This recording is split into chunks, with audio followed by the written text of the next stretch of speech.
Assalamualaikum warahmatullahi wabarakatuh. Perkenalkan, nama saya Isa Era Melinda. Saya berasal dari Poltekkes Kemenkes Pangkal Pinang, Prodi D3 Keperawatan Belitung, tingkat 1. Kali ini saya akan menjawab pertanyaan tugas mata kuliah Bahasa Indonesia dengan dosen pengampu yaitu Bapak Iqbal Saputra mengenai kedudukan dan fungsi bahasa Indonesia.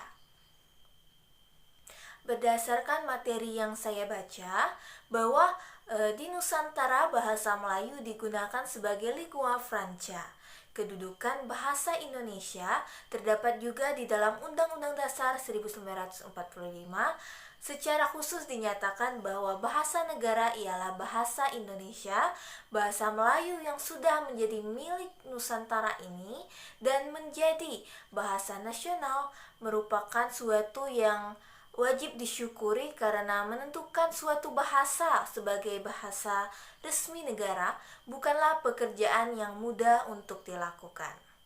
Pada tanggal 25 hingga 28 Februari 1975 di Jakarta, dilakukan perumusan pada Seminar Politik Bahasa Nasional dan pengemukakan bahwa bahasa Indonesia berfungsi sebagai bahasa nasional, yaitu sebagai lambang kebangsaan nasional.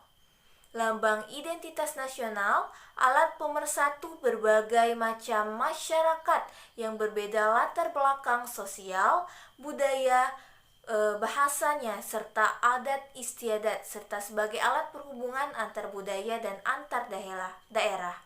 Bahasa Indonesia berfungsi sebagai bahasa negara, yaitu sebagai bahasa resmi kenegaraan, bahasa pengantar resmi di lambang-lambang pendidikan, serta bahasa resmi di dalam perhubungan pada tingkat nasional. Untuk kepentingan perencanaan dan pelaksanaan pembangunan, serta juga sebagai di dalam pemerintahan, dan bahasa resmi ini di dalam pengembangan kebudayaan dan pemanfaatan ilmu pengetahuan serta teknologi modern. Selanjutnya adalah pertanyaan nomor 2, yaitu contoh mengenai wujud dari kedudukan bahasa Indonesia dan fungsinya dalam kehidupan bermasyarakat, bernegara, atau hubungannya antara negara di dalam negara.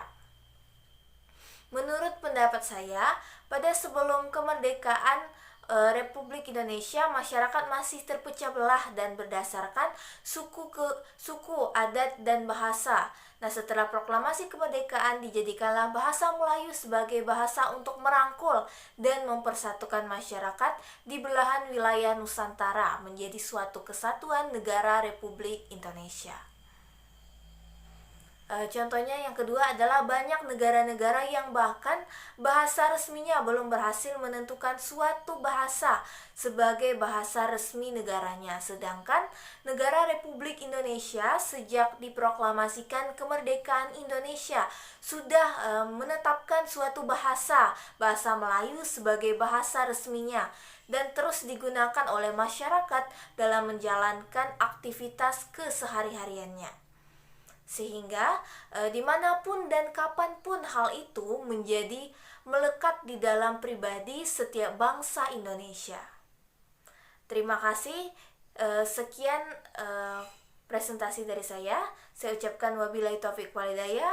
Wassalamualaikum warahmatullahi wabarakatuh.